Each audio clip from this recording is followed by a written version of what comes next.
Assalamualaikum warahmatullahi wabarakatuh. Halo teman-teman, kenalin nama aku Safina Fauzia Putri, NIM 230101190145. Di sini saya akan menjelaskan materi tentang sarana pendidikan untuk menyelesaikan tugas ujian akhir semester dari mata kuliah Tafsir Tarbawi. Poin-poin yang akan saya jelaskan itu ada 3.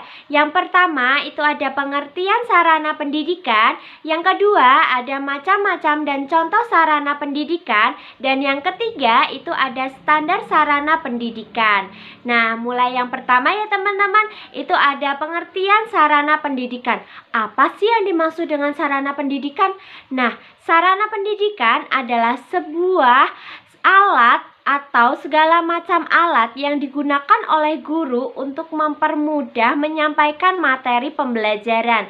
Tetapi dilihat dari sudut pandang seorang murid, sarana pendidikan adalah segala sesuatu atau segala macam alat yang digunakan untuk mempermudah mempelajari materi pembelajaran tersebut. Dan fungsi sarana pendidikan itu adalah untuk mempermudah kita untuk mempelajari materi pembelajaran tersebut. Masuk poin yang kedua, itu ada macam-macam dan contoh sarana pendidikan itu dibagi menjadi 3 golongan. Yang pertama, habis tidaknya dipakai. Yang kedua, bergerak tidaknya saat digunakan. Dan yang ketiga, hubungan dengan proses belajar mengajar. Nah, aku bakalan ngejelasin satu persatu ya teman-teman. Mulai yang pertama nih, ada habis tidaknya dipakai itu dibagi menjadi 2. Yang pertama, sarana pendidikan yang cepat habis dan sarana pendidikan yang tahan lama. Contoh nih, yang sarana yang cepat habis itu seperti buku tulis, spidol, kapur tulis, seperti itu.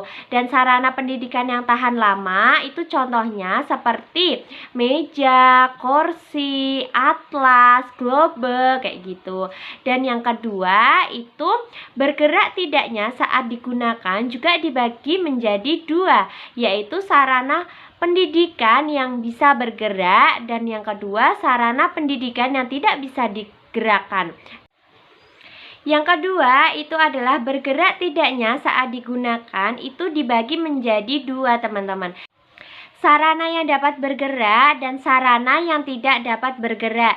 Nah, contoh dari sarana yang dapat bergerak itu seperti almari arsipan sekolah, bangku sekolah, meja sekolah. Dan sarana yang tidak bisa digerakkan tapi kita gunakan itu contohnya seperti BDAM atau perusahaan daerah air minum.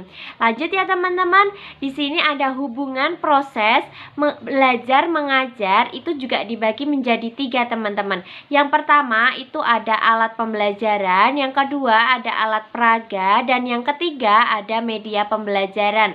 Nah, dari alat pembelajaran nih teman-teman biasanya digunakan untuk proses mengajar belajar untuk menyampaikan materi pembelajaran tersebut seperti alat tulis, terus buku tulis, terus alat praktek, dan alat peraga itu juga bisa membantu untuk menyampaikan materi pembelajaran seperti kerangka manusia. Dan yang terakhir ya teman-teman, untuk macam-macam sarana pendidikan itu ada media pembelajaran. Biasanya sarana pendidikan ini digunakan untuk perantara proses belajar mengajar. Nah, contohnya nih, dari media pembelajaran itu adalah media visual, media audio visual, seperti itu. Penentuan dari keberhasilan suatu pendidikan ialah guru.